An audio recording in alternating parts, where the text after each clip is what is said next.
Urban FM 104.5. Urban FM 104.5. Sur Urban FM 104.5, la station Urbanon avec Jean-Paul. Jean-Paul, bonjour. Bonjour, la fraîche. Comment tu vas ce matin? Ça va très bien. Et à la forme? Oui. Alors, la France est en train de bouger au rythme des Zemmour. Principalement, en fait, disons que... Politiquement parlant, on va le dire comme ça. Bon, disons que de tous les candidats déclarés, et au cours de ce numéro d'aujourd'hui, nous allons un peu faire le tour des candidatures déclarées. Mais il faut bien comprendre que l'élection, c'est à peu près dans 5-6 mois. C'est là à côté. Et c'est là à côté. Et donc, en France, il faut savoir que selon la Constitution française, ou bien selon le code électoral français, ce n'est pas parce qu'on est déclaré candidat que l'on peut l'être automatiquement.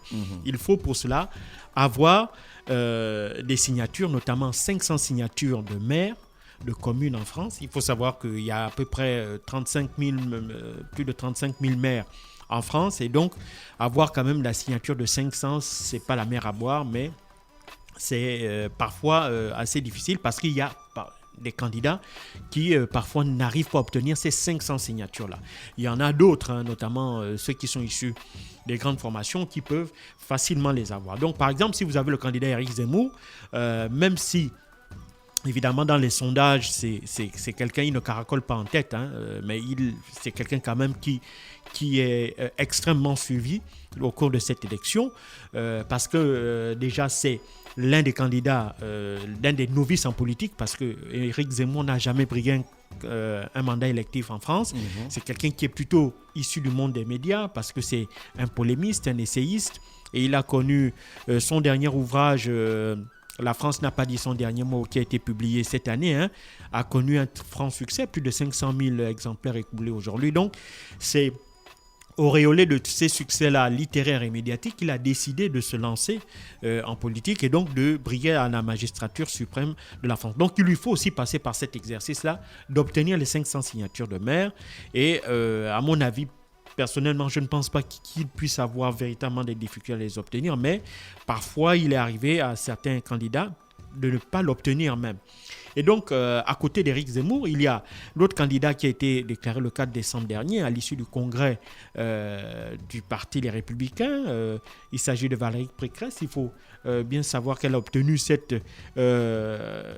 candidature après avoir battu de façon démocratique au second tour Éric Ciotti, qui était un candidat justement qui avait surpris les observateurs de la politique française parce qu'il avait obtenu, il était arrivé en tête au premier tour, mais les ralliements des principaux adversaires, donc Xavier Bertrand et autres, et Michel Barnier, qui ont fait qu'ils ont demandé à leurs électeurs de voter en faveur de Valérie Pécresse, parce qu'ils ont reproché à Éric Ciotti d'avoir des idées qui sont beaucoup plus proches de l'extrême droite que du centre droit.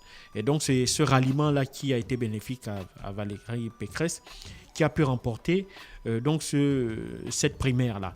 Et puis, on a la candidate du Parti socialiste, Anne Hidalgo, qui est la mairesse de Paris actuelle. Elle est à son deuxième mandat.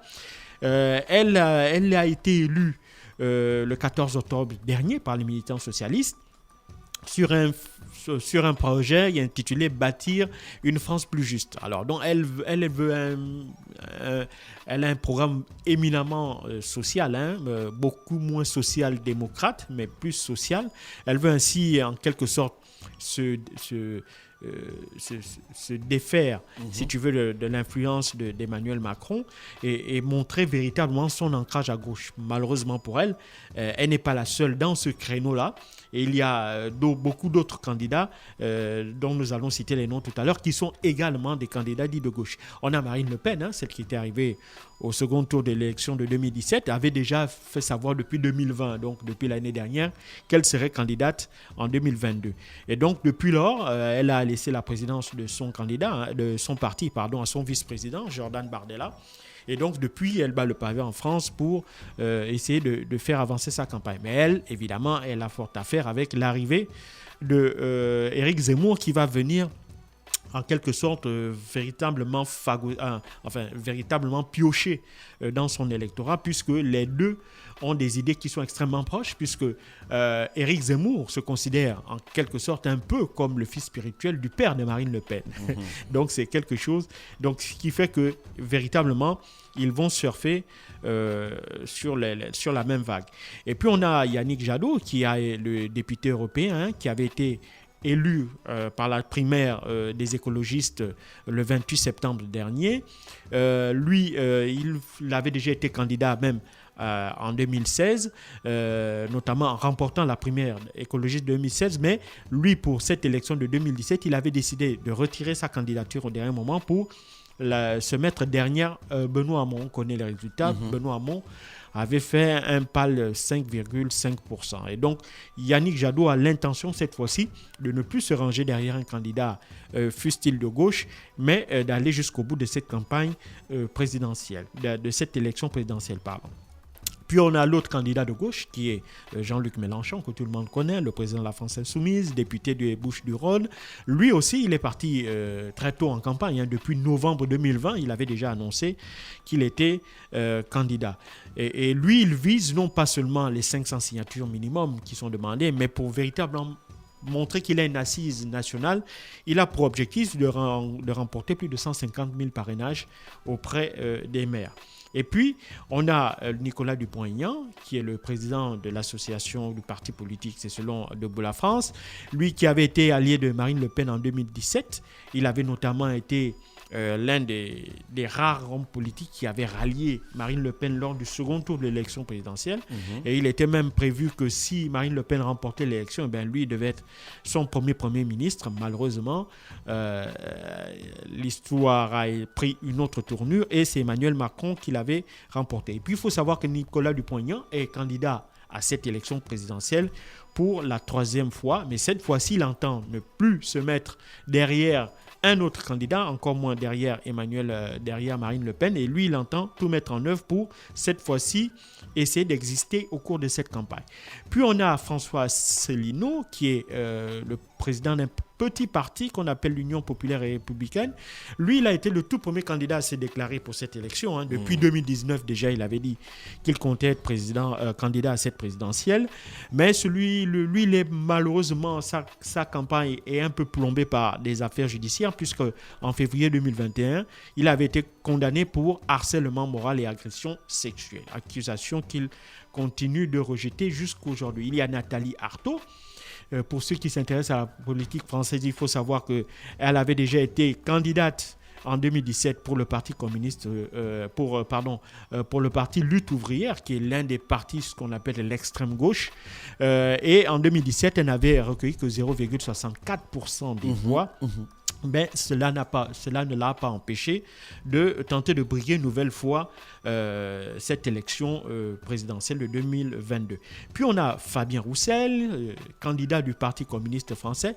Alors, il faut bien comprendre que les militants du Parti communiste ont décidé d'essayer d'être un peu plus visibles parce qu'ils sont un peu phagocytés, ou si tu veux, ils sont un peu écrasés d'un côté à la droite du Parti communiste. On a le Parti socialiste et à la gauche, on a la France insoumise. Donc, entre le Parti socialiste et la France insoumise et Europe Écologie Les Verts, vraiment, le Parti communiste français a du mal véritablement à exister. Et donc, ils vont tenter au cours de cette prochaine élection présidentielle d'émerger, de gagner en visibilité. C'est la raison pour laquelle ils n'ont pas voulu participer aux primaires des autres partis de gauche et ils ont décidé d'organiser leur propre primaire et de désigner leur propre candidat en la personne de Fabien Roussel. Et puis on a Jean Lassalle. Pour ceux qui ne connaissent pas Jean Lassalle, c'est un député français. Il est à son 3e mandat. Il avait été candidat en 2017 où il n'avait recueilli que 1,21%.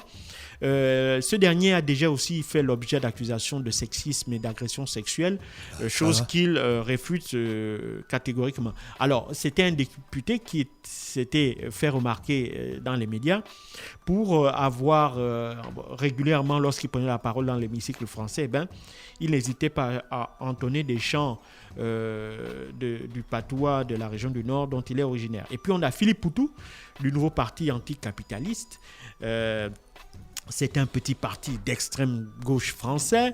Il a été désigné une fois de plus par le nouveau parti anticapitaliste comme candidat à la prochaine élection présidentielle. C'est la 3e fois qu'il va briguer cette élection. Et donc, lui propose à peu près la même chose aussi, c'est-à-dire à savoir un SMIC à 1800 € net.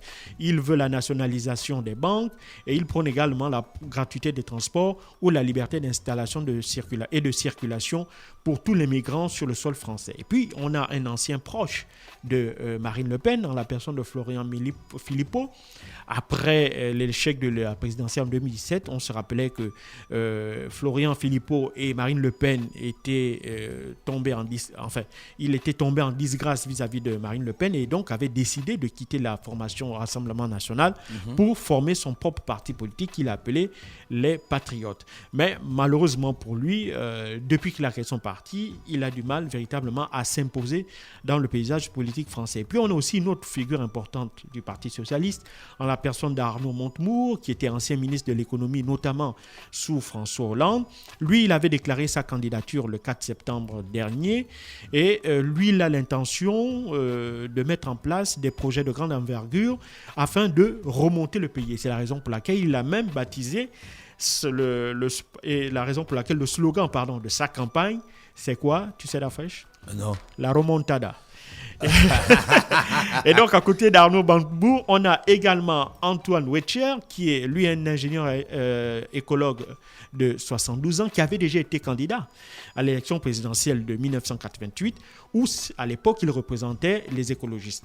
Mais cette fois-ci, il souhaite se présenter sur une bannière d'un tout petit mouvement écologiste, qu'on appelle le mouvement écologiste indépendant, afin d'affirmer de manière plus forte l'identité écologiste de certaines de cette frange de la population, y compris cette frange écologiste. Au lieu de la cantonner seulement à gauche, lui, il veut la faire dépasser le centre et voire même atteindre la droite. Eh bien, on lui souhaite beaucoup de courage.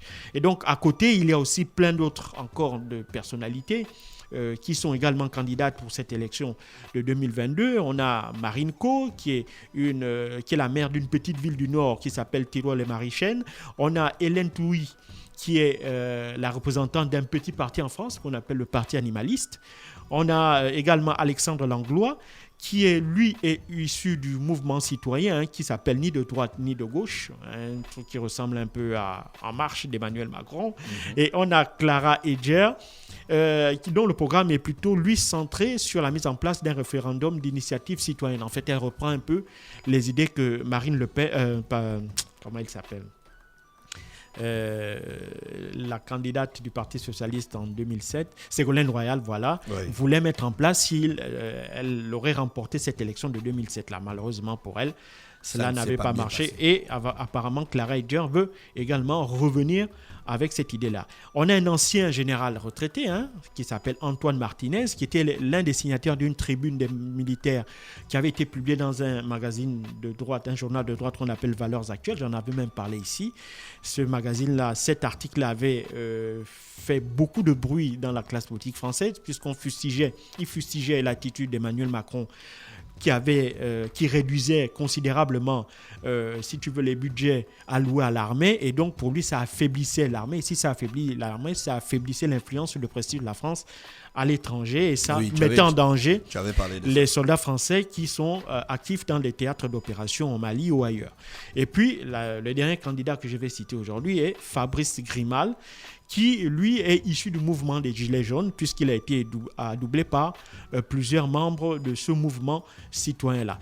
Donc, à côté de tout ça, évidemment, il y a encore le candidat non déclaré, mais certainement il sera l'un des derniers à le faire. Emmanuel Macron, le président en exercice, lui, attend pour le moment se mettre en dehors de ce débat lié à la pré-campagne, parce qu'on n'est pas encore en campagne, non, en pré-campagne. Donc lui, il a assumé hier lors de l'allocution qu'il a donnée pour la présidence de la France de l'Union européenne. Il a assuré que pour le moment, il restait concentré sur sa fonction et donc le moment venu, il allait se déclarer candidat à cette élection présidentielle. Donc nul doute qu'il ne soit pas candidat puisque pour le moment, tous les sondages de sortie des urnes du premier tour le mettent en tête. Maintenant, évidemment, pour ce qui concerne le deuxième tour, il y a pour le moment beaucoup de changements. Tantôt on a Marine Le Pen, tantôt on a Éric Zemmour. Et donc tout ça, évidemment, ce ne sont encore que des sondages. Hein. Et on sait comment les choses changent, notamment en 6 mois. Donc voici un peu décrite de manière générale le panorama des candidats, mais ce sont des candidats déclarés. Mais ce ne sont pas encore des candidats effectifs. Il faudrait qu'ils réussissent à réunir les 500 signatures imposées par le Code électoral. Merci Jean-Paul avec nous ce matin sur les 104.5 Urban FM, la station urbaine dans le Fresh Morning, le réveil matinal, le pilote de la capitale sur la radio, la pilote de la capitale. Urban FM 104.5.